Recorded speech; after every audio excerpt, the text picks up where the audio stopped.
at the Adhampur Air Force Station, says no place in Pakistan is now safe for terrorists to hide. Bangladesh's interim chief Mohammad Yunus makes a second threat against India's northeastern states. Yunus seeks economic deals with Nepal, Bhutan and the northeastern states of India. Will India now finally raise concerns with Dhaka?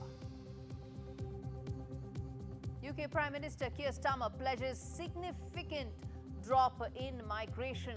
In fact, there's a clampdown that is likely to affect Indian students and Indian care workers. Donald Trump begins his three-nation Middle East trip, starts with Saudi Arabia, first trip in his second term.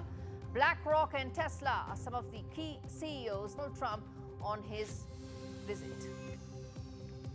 And India considers counter levies on American goods, notifies the WTO of its plans to counter US steel duties. Could be a setback in the trade talks between New Delhi and Washington.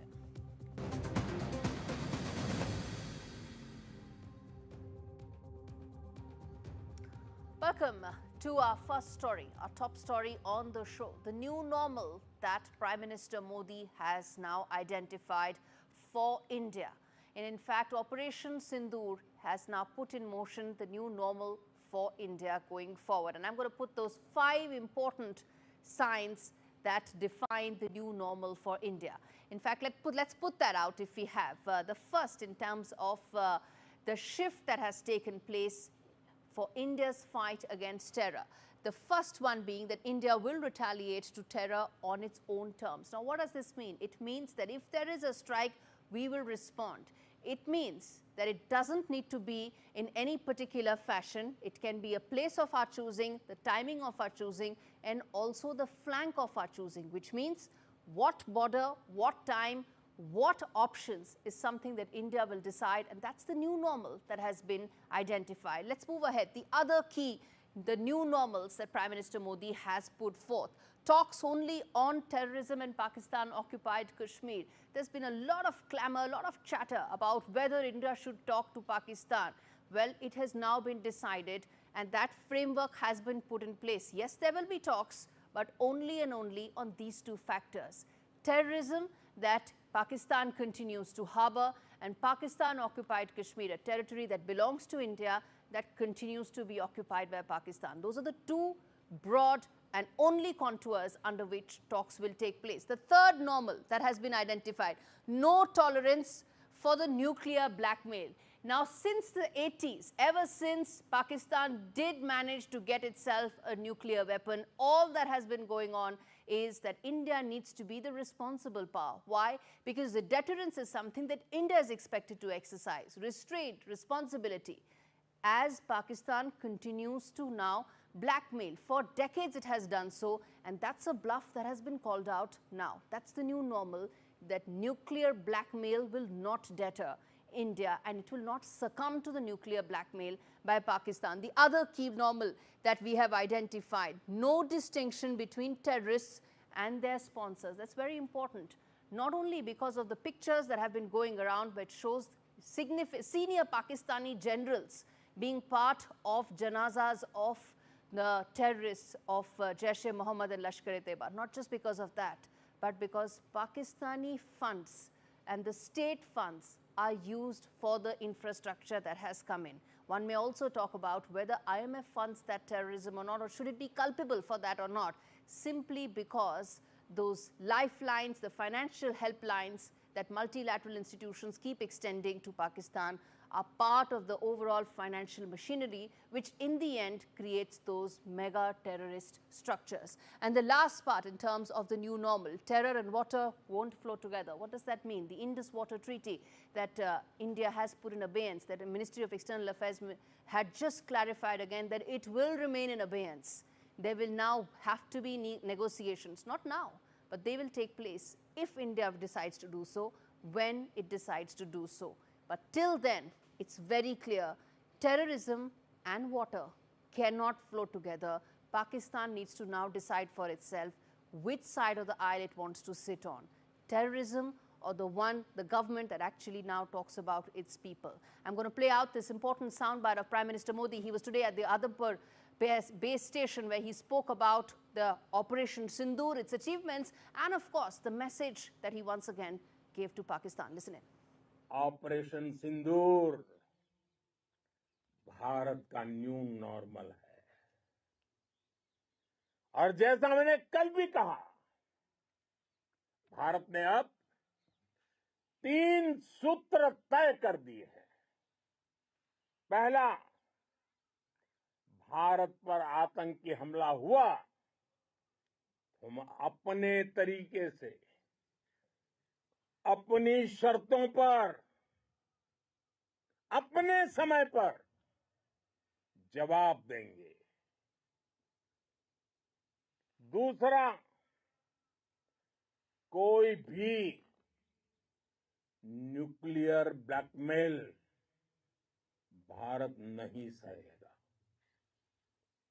तीसरा, हम आतंक की सरपरस्त सरकार और आतंक के आकाओं को अलग अलग नहीं देखेंगे। Viewers, the bottom line is that a doctrine has risen. One forged in fire, carved by resolve. Prime Minister Modi didn't just address the nation, he redrew the map of India's intent.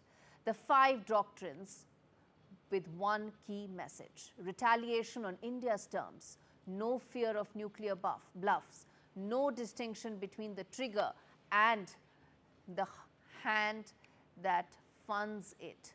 Modi didn't warn, he vowed. Not reaction, redefinition. Not diplomacy, doctrine. Operation Sindoor isn't just a mission, it's a manifesto. Pakistan is on notice. The world has been shown. India has changed permanently.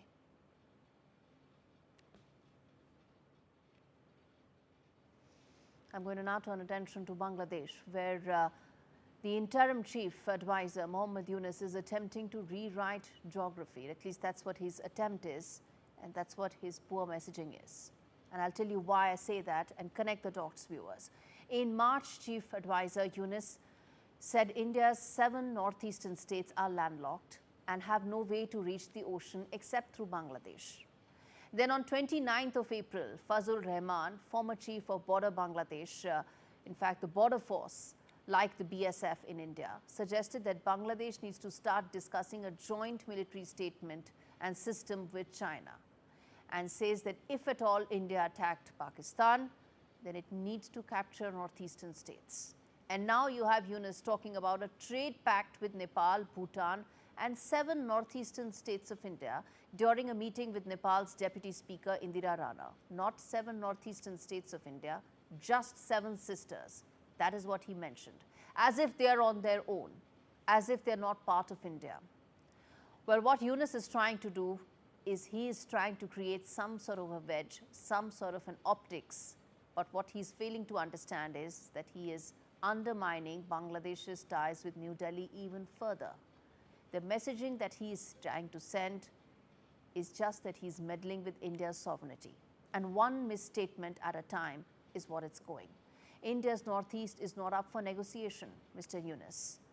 What is, map checking might very well be in order for you. And as we debate this, I'm going to put out the big questions as always on your screens. First up, Yunus eyes provocation over reform. It's much tougher to reform. It's much tougher to put forth a democratic plan in place. It's far easier to provoke. And that's exactly what he seems to be doing. But I'm going to also ask then, what's really behind these repeated threats and statements about India's northeastern states? They are India's northeastern states. Mohammad Yunus can keep daydreaming or whatever he's doing. The third key question, will India raise these concerns? Because as I said, there's now a pattern. There's not a single instance. There are 3 of those that I highlighted for you in the last 3 months. And then finally, Yunus is distracting from, once again, the poll format, the poll reform that everybody wants, from the opposition to those parties who helped prop up Mohammad Yunus in power.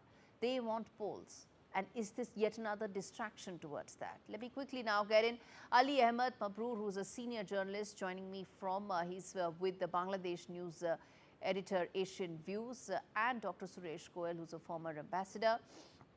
Let me start with the voice coming in from Dhaka, just to sort of ensure that I give enough time.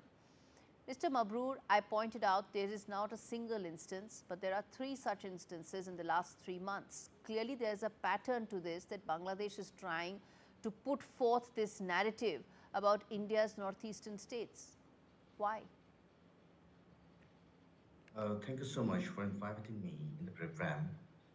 First of all, we have a different observations. Observations, and as you were drawing the conclusion and as you're making the final remarks, we do have a certain different views.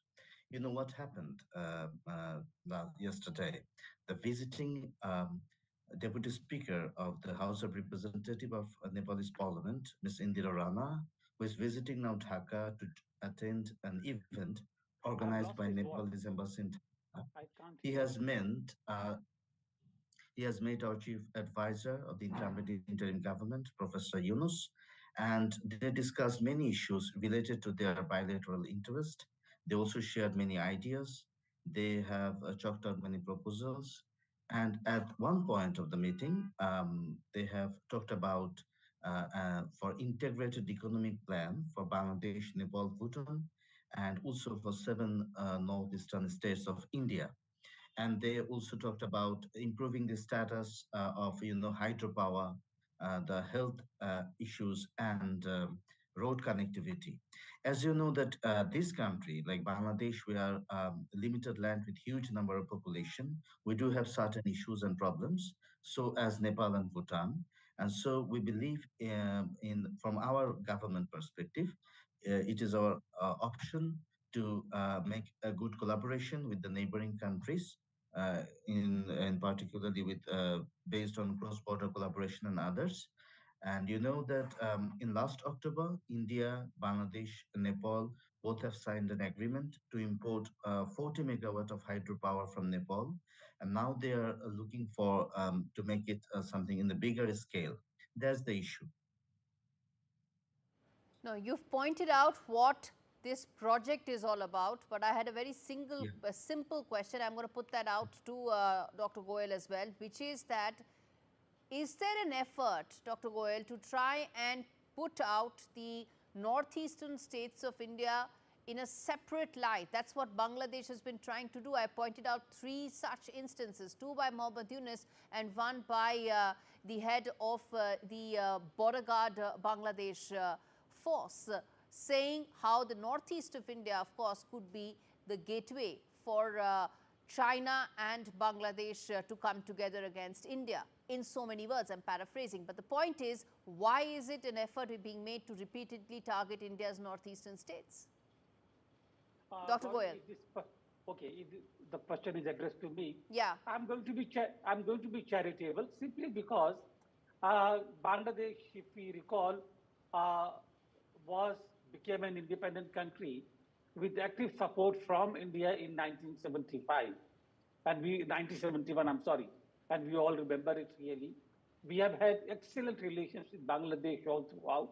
It's not only basically because of the history, but because even today, culturally, Bangladesh is not Islamic.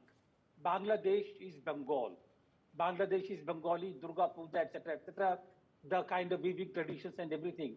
And therefore, I have a bit of a weak corner for Bangladesh simply because culturally, and I've been there several times at ICCR, and culturally, I do feel empathy for Bangladesh. Therefore, number one, I would like to ascribe what Yunus said in terms of cooperation between Nepal, Bhutan, and the 7 sisters to ignorance, really. Because obviously, if he knew India better, he would know that the subjects like trade, international cooperation, international economic issues are conducted through center. And the center, this is part of the central relations and not directly with the states. Therefore, I will leave it to really there. I do not want to really think of anything more nefarious than this for the time being, as far as this statement is concerned. But Okay. Other two statements which have come before clearly point out to a very nefarious kind of a design from Bangladesh, where they want to get together with India's enemies. And when I say India's enemy, I'm referring to China. China has emerged as a clear enemy for India. Yes. Get together with China to break up India's territory. Yes. I mean, is that what Bangladesh thinks about? Then Bangladesh is seriously mistaken. I mean, they know what can happen to them if they even try to do it. Absolutely. And I will leave it there. Yeah. Absolutely. And I will leave it here. Yeah. Absolutely. I'll leave it there. Thank you so much, gentlemen, for joining me on that very important story that I'm going to keep coming back to in the next couple of days. On that note, a quick break. I come back on the other side. Up next, UK's crackdown as far as immigrants are concerned. How much will this impact Indian students and workers? We come back and decode.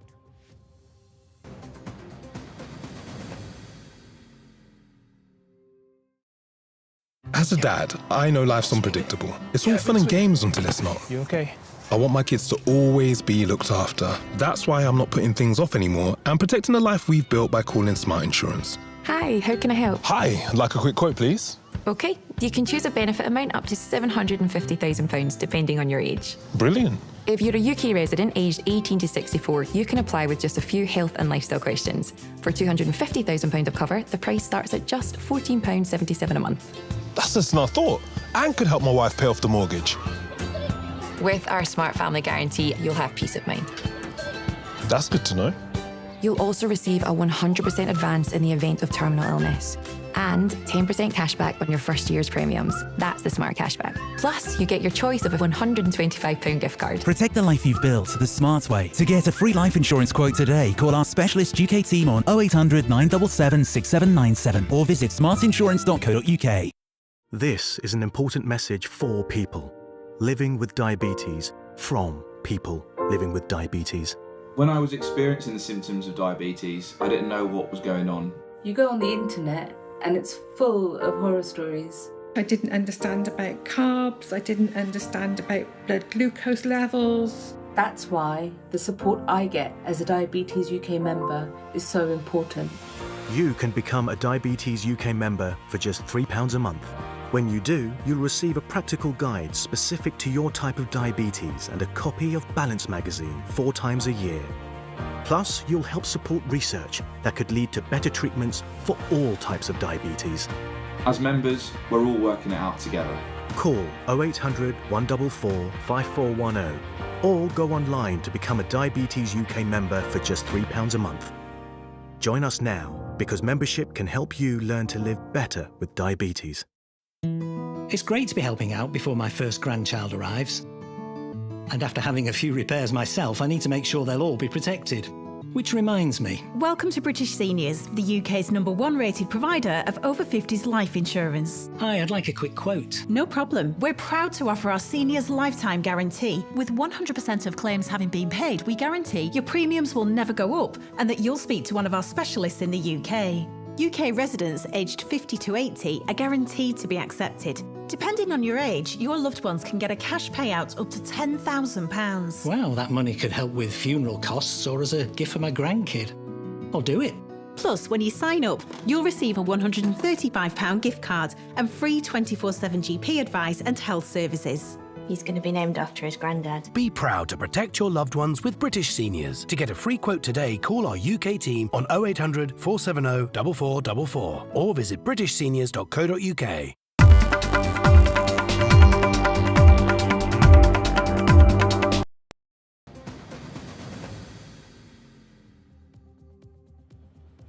Viewers, for thousands of Indian students and skilled workers, the dream of UK may be dimming. Prime Minister Keir Starmer has unveiled plans to ban recruitment of care workers from overseas, tighten access to skilled worker visas and raise the costs to employers in an effort to curb near record net migration that UK has been witnessing. And post-study visas have also been cut, coupled with a 10-year wait when it comes to settlement. Many now ask, is the UK still worth it? As Prime Minister Starmer vows to cut the numbers, Indians who builds Britain's hospitals and fill its lecture halls stand in limbo. For the UK, its control when for thousands of Indians, it's actually confusion and a future that's uncertain. In fact, let me quickly now first play out this very short bite of Keir Starmer. We come back and open this up with the big questions. These rules become even more important. Without them, we risk becoming an island of strangers, not a nation that walks forward together. Okay, so he doesn't want it to become an island of strangers, but what does this mean? What is exactly the kind of impact? I want to put forth those big questions quickly on our screens. What does this mean? Is Starmer under pressure from Nigel Farage's growing popularity? Remember, it's the right that's rising, and is this one of those reaction? Second, what does the ban on social workers really mean for Indians? What is the kind of impact for Indian students? Are they caught in the political crossfire? And lastly, the biggest question, will Starmer actually be able to stop the boats? Let's quickly open this up. We've got a bunch of students from the UK. Sanam Arora also joins us. Let me quickly then get in all the students. Prajwala is there is Atul, and there is Darshan as well. To all three of you, in fact, I have the same question, which is the kind of impact that you are seeing of this, this change that has come in. Let me start with you, Darshan. What do you think is the kind of impact that is likely to be felt by Indian students? Thank you for having me. As a former international student in the UK, I welcome the government's decision to maintain the graduate route. However, current and prospective students are deeply concerned about the decision to reduce its duration to 18 months. This policy change comes at a time when international students already face significant challenges, including lack of clarity around the definition of graduate level jobs. Such uncertainties can undermine their ability to fully leverage their UK education and skills in the job market. So I strongly advocate for greater clarity, fairness, and a collaborative approach across the sector. International students are a contributor to UK's economy, and the policies must recognize and reflect these values. Myself, having studied and worked at University of East London, I've seen firsthand how UK education shapes and transforms international students. At UEL, we're proud to say that 1 in 20 Indian students coming to the UK higher education chooses our university. So such contributions are the importance of international students, and they should be recognized, and the policies should be safeguarded, and there should be fair and transparent policies in the educational ecosystem. Thank you. How much do these policies impact? What's the intransparency part that Darshan was referring to? This uncertainty. Prajwala? So I totally agree with Darshan. We have already had some employment challenges here, and there is some financial strain as well, to mention it. And it has always been like this since I came here. So I think I just need to approach this in an optimistic note. And as long as we are talented and skilled, I think there will be opportunities for students. And we have to approach it without panicking, because you never know what is going to happen. Atul? So can you repeat your question again? I couldn't hear you before. Atul? Go ahead. Hear me? Yeah, go ahead. Can you please repeat your question again? I couldn't hear you before. Sorry. I'm saying how bad is the impact of these change rules? I think the devil is in details. We don't have enough. Yes, I think we don't have enough information about a lot of things. For example, the 18-month change in the graduate visa. When will it gonna be implemented? And the changes in the settlement scheme. When will it gonna be implemented, and how it will impact everybody who are currently in the system? And that's why many people who are currently on their skilled worker route are very much upset, because their goalpost has been suddenly changed from 5 years to 10 years. So while there's a lot of details in the papers from the white paper from the UK government, but I think there's a lot more that's yet to come, and that uncertainty is very problematic for a number of students. Sanam, let me then ask you, in terms of the changes that have been made for the graduate route as well, that's reduced the number of years, that the time period has reduced. How much do you think that's going to be an impact for students? Look, I think any change, and we've been advocating for the graduate route for a very long time. In fact, we ran a 7-year-long campaign to bring this route to the UK in the first place. Any change that is reductionist in nature, even if it is a 25% fall, as it is in this case, from 2 years to 18 months, will have an impact. In 2012, when the post-study work visa was first taken away, we saw about 70% fall in the numbers of Indians coming to the UK. My team is doing the numbers, but we anticipate that if the changes are not properly communicated and if they're not properly disseminated, information is not urgently properly disseminated, then we think about a 15 to 25% fall in the numbers choosing to come to the UK is possible.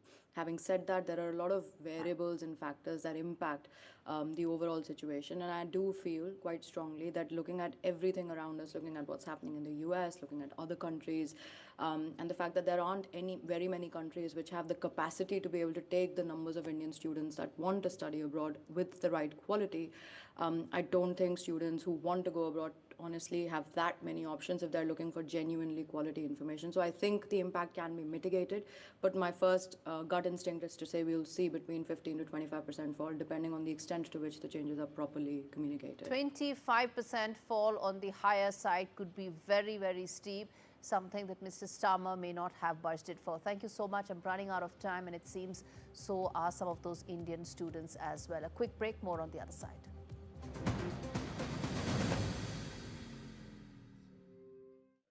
Whatever you need to ask about cancer, Macmillan's free support line is just a call away. Hello, Macmillan. Whether it's money... Am I going to lose my job? Getting on with life. Can I still go abroad? Get insurance? Or just need someone to listen. How do I tell them? Our specialist advisors are here to help as often as you need them. Whatever you need to ask, cancer, money, life, call us now on 0808 134 1000. Whether you're setting up a new nest, starting your own flock, or they just keep on growing, get more time to pay with VeryPay. You can buy now and pay up to 12 months later, and pay no interest, with nothing to pay at checkout. And you can easily keep track of payments in the Very app.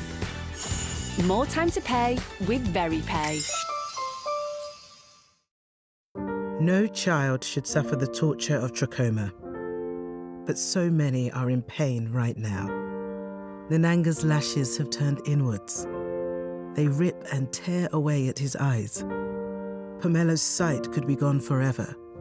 He's just 3 years old. Kofanga screams for his mother. His eyes are so infected that he can't even see her. For so many children in the world's poorest countries, trachoma is torture.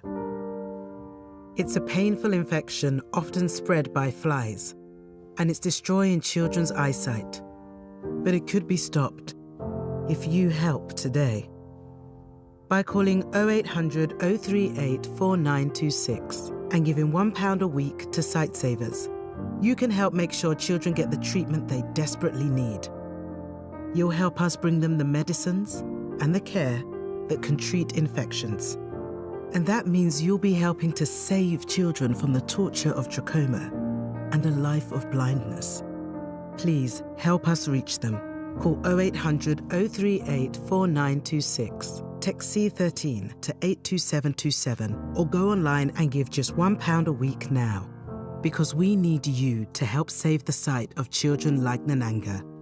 We need you to help save them from the torture of trachoma. From interesting tech startups to industry-leading companies, politics, sports, culture, curry, cricket. Oh, there's so much to talk about. Like me, if you too thrive on interesting conversations, this is a show you cannot miss. Watch this space to know more about all matters and all people that make Britain what it is today. Out of Britain, with me, Radhika Iyer.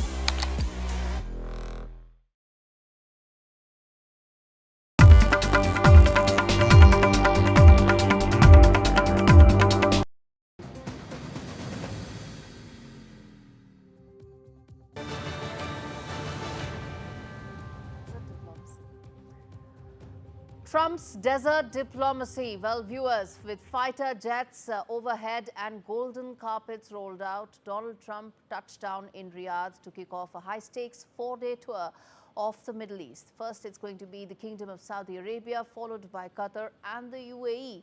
That will be on the agenda. Well, it's going to be all about deals. And he wants, in his words, big ones. Investment, weapons, and of course, influence. Elon Musk, Nvidia's leadership, and Trump's top aides have joined him for a lunch at the royal court as rumors swirl of a $100 billion arms package. But absent from all this trip and this grand presentation is Israel. And that silence, viewers, is loud. Israeli Prime Minister Benjamin Netanyahu watches from the sidelines again as Trump bypasses Jerusalem and presses Gulf leaders on Gaza ceasefires, hostage deals, without Netanyahu. But that's not all. There is a lot more to it, and he calls this a new vision for the region. But critics call it a policy of surprises, one that may be reshaping alliances with, of course, Netanyahu left in the cold, with diplomacy getting a second and probably even a raw end of the deal, with economics and business really trumping everything else. And which is why the quick questions that we are asking, I'm going to put forth to our guests as well. First up, which business deals does Trump hope that he can actually ink in this entire trip? Remember, there are 3 countries and at least 20 deals on the table. Which are those that could actually be the ones that will see fruition? Next, is this trip really all about business with very little as far as diplomacy is concerned, which is why the delegation also seems to be swinging completely towards the business side? Third, and most importantly, what message is Trump sending to American allies by choosing Saudi Arabia as the first country where he is visiting as a state, his first state visit in his second term? What is that message to the entire American ally ecosystem? And lastly, will Trump push for some sort of a Saudi-Israel deal? It may not be the Abraham Accord. What shape could that be? Is there any such deal that could be on the table?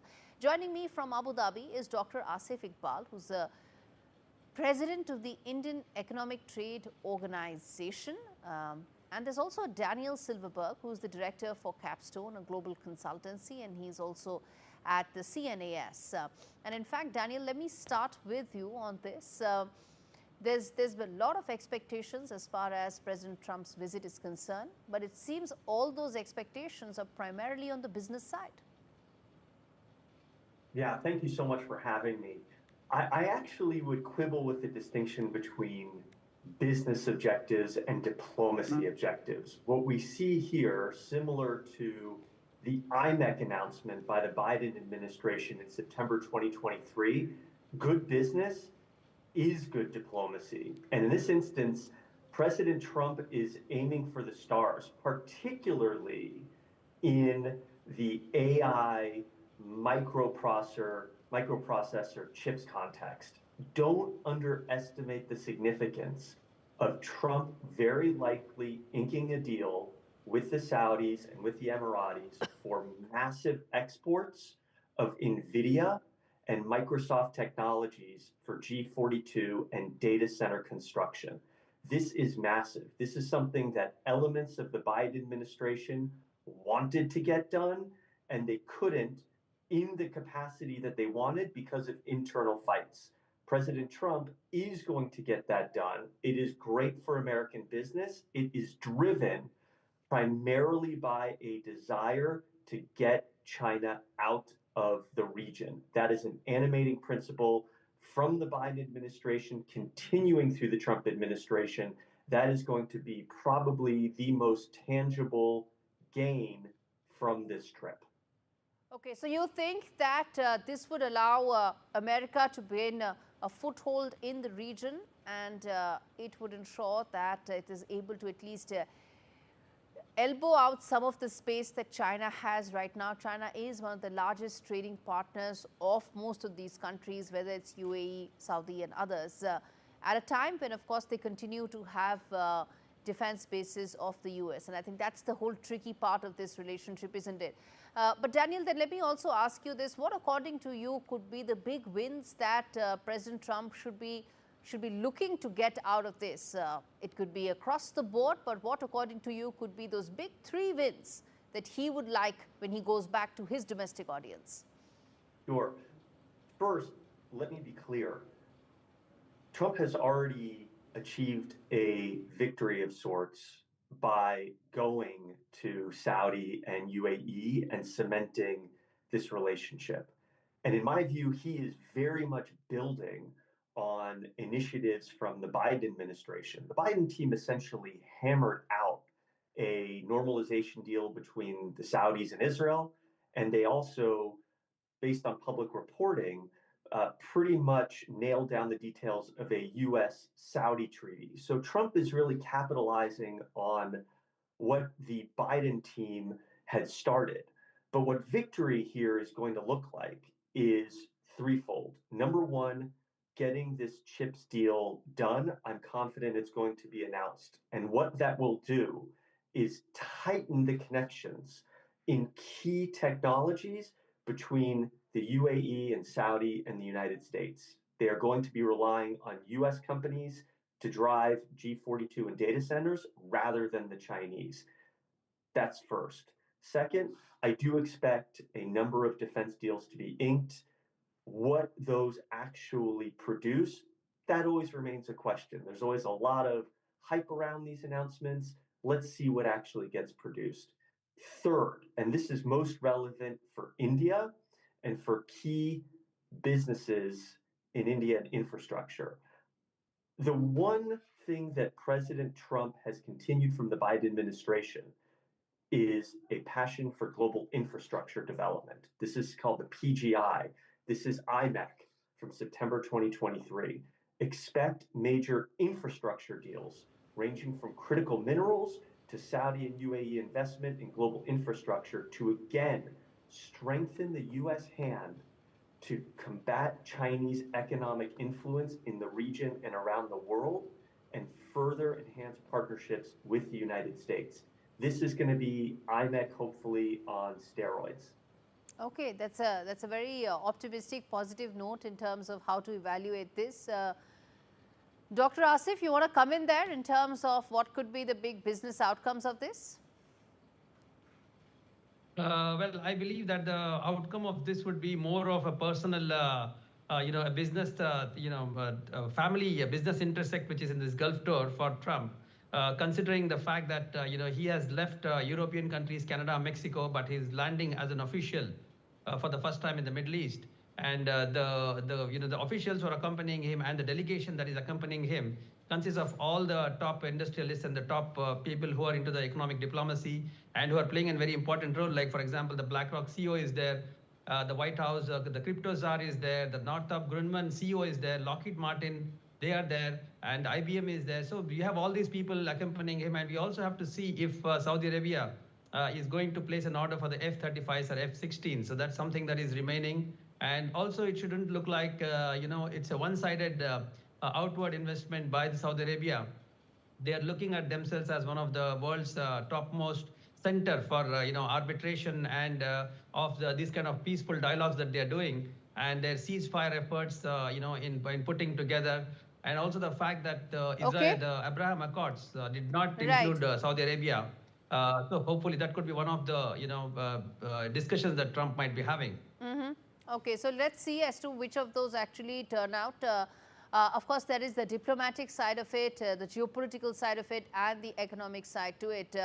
There are some talks that President Trump may, in fact, hop across and also go to Istanbul for the Russia-Ukraine peace talks, if at all they happen. But I want to come back, Stephen, and ask you, Daniel, ask you about after Saudi Arabia, he then, of course, goes to Qatar, where it will be very important from the Hamas-Gaza point of view, the ceasefire discussion point of view. But how important and significant is the fact that he's not having a stopover at Tel Aviv? I frankly don't read that much into it. This trip is primarily Gulf focused. There's always a lot of noise put on potential tensions between the U.S. and Israel. I would not make that much of it. However, it does strike me as pretty clear that President Trump wants the Gaza war to be over. And this is where President Trump's interests and those of Prime Minister Netanyahu quite likely diverge. President Trump wants all of the hostages out. He wants a ceasefire reached. That might not be in Prime Minister Netanyahu's immediate interest. And bear in mind as well, overarching all of this is that there are potential we know there are Iran negotiations happening.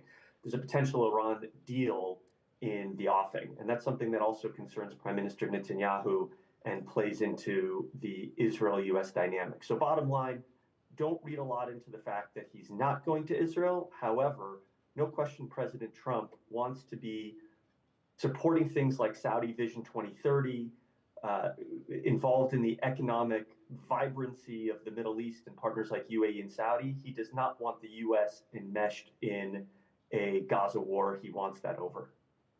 Indeed. Quick closing comments from you, Asif. Yes, I believe that Qatar, which hosts the largest US military base in the region with approximately 10,000 US troops, will like to showcase itself, and especially after the 2022 World Cup, their economy has not been doing very well. And the good thing is, a good sign of it was the release of one of the American-Israeli hostage, Eden Alexander, just before Trump took off his flight to Middle East.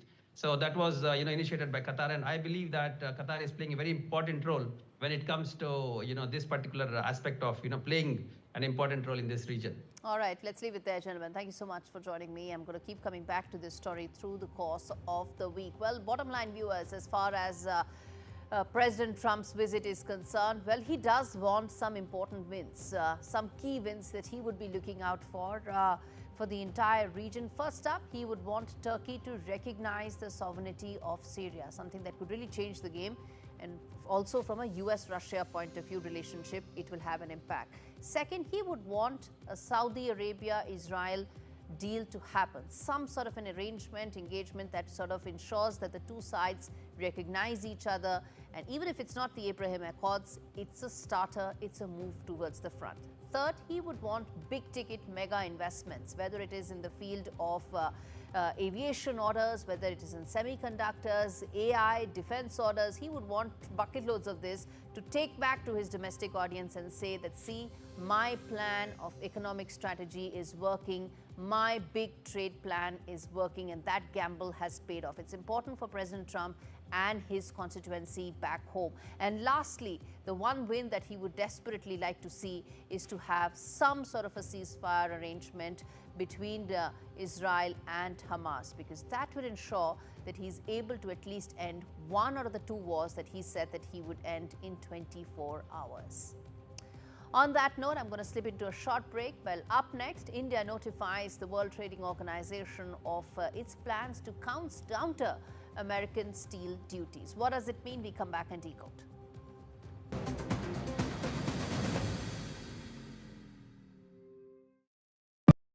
For such gentle souls, working donkeys in the Middle East lead terribly hard lives. For such trusting animals, donkeys are too often abused and exploited. These sensitive, loyal animals often suffer the cruelest pain. This is the hard, painful life that donkeys in Egypt, the West Bank, Israel, and Gaza have to endure. Too often, it's not only a hard life, it is also a short one. But there is something you can do to make their hard lives much easier. Please call Safe Haven for Donkeys on 0800 144 5802 or go online and give a life-saving gift of just £2 a month. Safe Haven for Donkeys is dedicated to transforming lives in the region. Your gift means our mobile vet clinics can provide emergency treatment for injured donkeys. We heal wounds and ensure donkeys aren't suffering. We also work with local communities, helping them to look after and cherish their donkeys. You'll help make sure there's always a place at our sanctuaries for abandoned and abused donkeys who have nowhere else to turn. Please call 0800 144 5802, text SAFE4 to 84902, go online or scan the QR code and give just £2 a month and help change a donkey's life today. It feels good knowing that your future's in hand. Evlo can offer you a loan from £1,000 to £15,000, whether it's for home improvements, new appliances, a car, or for some of life's big moments. So even if you've had problems with credit before, Evlo looks beyond your credit score and always takes a case-by-case approach. Visit evlo.co.uk to get your conditional decision in minutes. Evlo, your future in your hands. When I woke up, they said, Alyssa, you've got leukemia. We found out that the chemo wasn't working. Cancer is still the biggest killer of children in the UK, but innovative new treatments could help beat cancer for more children like Alyssa. I'm cancer-free now. Text, call or search to give £3 a month and help build a new children's cancer centre at Great Ormond Street Hospital. So together, we can save more lives. Don't miss Sharp's half-price spring savings. Get Sharp's bespoke fitted furniture for every room, from living spaces to home offices and bedrooms. Many ranges are now half price, including our must-have Manhattan range. Our exclusive Space Plus system means we won't be beaten on space. Plus, you get our 15-year guarantee for total peace of mind. Refresh your home with Sharps this spring. Book your free home design visit today at sharps.co.uk.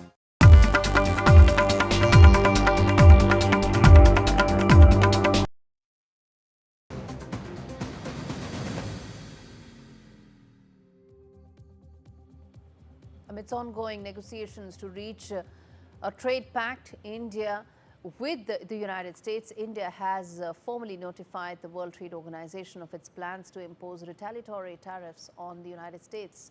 And these products are specifically for steel and aluminium.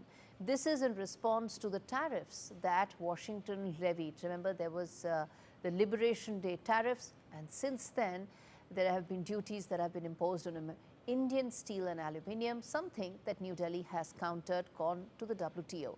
Now, the move could take effect as early as next month and could see New Delhi raising tariffs on a range of US origin products, aiming to recover about a little under $2 billion in duties. But what does this mean in terms of the trading relationship between the two sides? We get that answer from Rahul Ahluwalia, who's a founder director of Foundation for Economic Development and was formerly with the Niti Aayog. Well, Rahul, I want to ask you that you seem to be in the fast lane. What about the India-US trade talks? Are they also now going to be in the fast lane, or will this be a road bump? Definitely a road bump, Gaurie. I think this is bad news. So far, I think the Indian strategy on trade negotiations has been quite smart. I've said it before on your show, I believe, that I think that we've been playing it very cleverly by not opposing Trump publicly, by not opposing the tariffs publicly. It seems to me that we are displeased with the US, I think for obvious reasons. The way the US has handled the India-Pakistan conflict recently has not been something that we're happy with. And it appears to me from the outside that these retaliatory tariffs are a response to the US behavior on geopolitics, not on tariffs, because on tariffs... That it is the geopolitical factors that are having an impact on the trade ties right now, and that could also mean that the outlook may change as well. Yeah, that's my reading of it, and honestly, like I said, it's bad news because I think the US is a very, very important trading and strategic partner for us, and ideally we would like to strike a bilateral trade deal with the US as quickly as possible. This is a big opportunity for India. So it's a not so subtle messaging as far as New Delhi is concerned, not so subtle messaging given all that happened in this week itself. And also, do you think that this would derail talks? Because, you know, the Trump administration views relationships, all relationships, through the prism of trade, don't they? Economic relations are the gateway to everything else. Do you see the long talked about in the works trade pact getting impacted because of this move? I hope it doesn't, right? So I think quite often in trade negotiations, parties take different steps, and hopefully this is just one of those steps that gets taken. which the US and India can shove off. So the US and China have recently announced a semi-deal, even though China had levied substantial retaliatory tariffs against the US. So I'm hoping that this will not be a problem. I'm hoping this will be a road bump, as you mentioned, rather than a barrier. So this could be, of course, trade barriers being talked about. This will go all the way to the WTO. But for the benefit of our viewers, let's understand WTO is a consensus-led body. It's not like some major actions can be taken by the WTO. Its dispute resolution mechanism has also been broken down for the last 5 years, at least before COVID. So at least in the last couple of years, dispute resolution hasn't really progressed. In the backdrop of that, what do you think, Rahul, the government is really trying to achieve here? Of course, you're trying to protect your industry. Yeah. That's what whole duties concept is all about. But do you think there's a larger message here, as you are saying? And what is the kind of objective it's looking to achieve? Yeah, that's a very astute question, Gaurie, and I think it is very much a signaling move, hopefully, rather than an actual attempt to impose duties. So you're very right. The WTO mechanism has not been particularly effective for the last many years now. The US itself has contributed to the breaking down of the WTO multilateral mechanism. And any action being taken via the WTO is hopefully just a signal that India is displeased. India does not appreciate the way the US has sort of behaved in the recent conflict. And I think it would be great if both sides leave it at that and continue to negotiate a bilateral treaty that is beneficial to both parties. All right, let's leave it there, Rahul. Thanks much for joining us on a story that has many legs, one being economy, the other being the political messaging that is there. All of that, of course, weaving into the India-US relationship. It's strong, it's robust. Trade ties are strong, they are being discussed. But what happens in the wake of these measures that have been taken? This could just be signaling by India, but it may have an impact on trade talks that are ongoing. All right, shifting focus now, 2 Indian students, Saurabh Prabhakar and Manav Patel, have died in a car crash in Pennsylvania. The Cleveland State University students were killed when their vehicle struck a tree and a bridge on the Pennsylvania Turnpike. The Indian consulate in New York has expressed condolences and is assisting their families. A third passenger was injured and remains hospitalized. Eden Alexander, the last known living American hostage in Gaza, was released by Hamas and was reunited with his family on Monday, ending, believe it or not, a 19-month ordeal that began with the terrorist group's October 7th attack in 2023. That's how long Alexander was in captivity, and the remaining others remain there. Hamas announced on Sunday night it had agreed to free Alexander after several days of talks with the United States, which bypassed Israel and formed part of an effort to reach some sort of a ceasefire, resume the flow of humanitarian aid, and possibly ensure that the hostages are released. Why is this happening? Well, it's happening because the second leg of President Trump's 3-nation tour in the Middle East is Qatar. Qatar is the link, the mediation that is taking place between the West and Hamas has been through Qatar. So to ensure that that trip actually happens smoothly, this hostage was freed. Alexander was freed. But what about the others? Well, hopefully some of that will come up in the conversation that President Trump will have with his counterparts in Qatar. When ICC prosecutor Karim Khan shocked the world by seeking an arrest warrant for Israeli leaders, he said it was justice. But was it something else? A senior Western diplomat has told the Jerusalem Post that Khan's goal wasn't law, it was actually pressure. Pressure to make the West turn on Israel, and then the timeline unravels. He claimed neutrality, yet by March he had allegedly made up his mind before hearing Israel's case, before visiting Gaza, before telling US senators otherwise. And as allegations of sexual assault surface, questions mount. Was the prosecutor's announcement time to shield himself? Karim Khan says it's all coincidence. Critics call it actually cover. The stakes, well, not just reputations, but global justice is at stake. Ukrainian President Zelensky is calling for an unprecedented face-to-face with Vladimir Putin in Istanbul this Thursday, and he wants Donald Trump there too. Zelensky threw his support behind Trump's call for an unconditional ceasefire, saying it's time for direct talks and diplomacy. And bold moves, we can change a lot, is what Zelensky said, urging Trump to attend the meeting, which remains shrouded in uncertainty. Putin, who proposed these talks in Turkey, is yet to confirm his attendance, is what some reports suggest. And Trump, well, he is on a trip in Middle East, and he could hop across from the UAE to Istanbul before the summit's clock runs out. Trump said he's considering a last-minute trip, calling the summit a critical opportunity to stop the war. 3 presidents, 1 war, and a Thursday deadline in Istanbul that could change the course of history, or, who knows, deepen the divide. As we wrap things up, well, Cannes 2025 opens with a captivating theme, viewers: lights, beauty and action. Indian and international stars are set to grace the world's most iconic red carpet, and that includes Alia Bhatt. She'll be making her Cannes debut as L'Oreal's global brand ambassador. Aishwarya Rai, often called the queen of the festival, will walk the carpet after May 20th. Janhvi Kapoor and Ishan Khattar are also expected to debut with their film Homebound, premiering globally at this festival. For decency reasons, nudity has been prohibited at the Cannes premieres. With that, it's a wrap. Thanks so much for watching.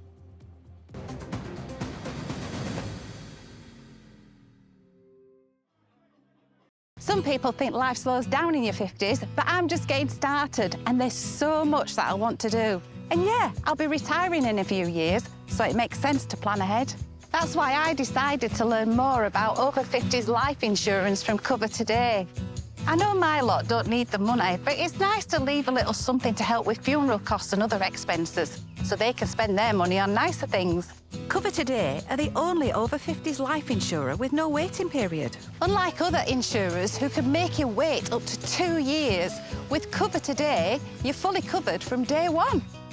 And you're covered for the whole of your life, so you can just get on with things. Plus, unlike other things in life, the price never goes up. Their claims process is really straightforward, so your loved ones will be looked after. Learning more couldn't be simpler and can be done in just a few minutes. Go online or talk to their friendly UK team who will chat you through your options in just one phone call. Cover Today are the only over 50s life insurer with no waiting period. Get covered in minutes with no annoying trips to the doctor.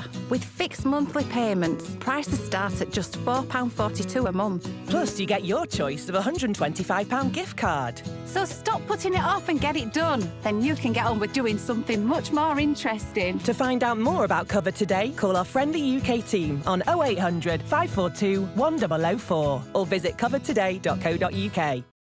I urgently need to ask for your help on behalf of animals at risk right now. With the pandemic came a surge in pet ownership. And sadly, we're now seeing a serious rise in neglect, cruelty and abuse. Our services are being stretched to the limit. To make matters worse, our costs are soaring too. But we refuse to let animals suffer. So please, act now to help rescue the growing number of animals who've never needed us more. Please call or text the number on screen now to give £2 a month to the RSPCA. In one of the toughest times we have ever experienced, your gift will make all the difference to animals. You could help provide more life-saving treatment, food, shelter, and the loving care that many have never known. We know there are millions of you who, like us, care deeply and won't stand by while animals are suffering. We have to reach those trapped in a life of abuse and neglect before it's too late. Because for many, the RSPCA is their only hope. But we can only come to the rescue with the support of people like you. So please, will you help us be there no matter what? Call 0800 313 4392 or text RSPCA to 78866.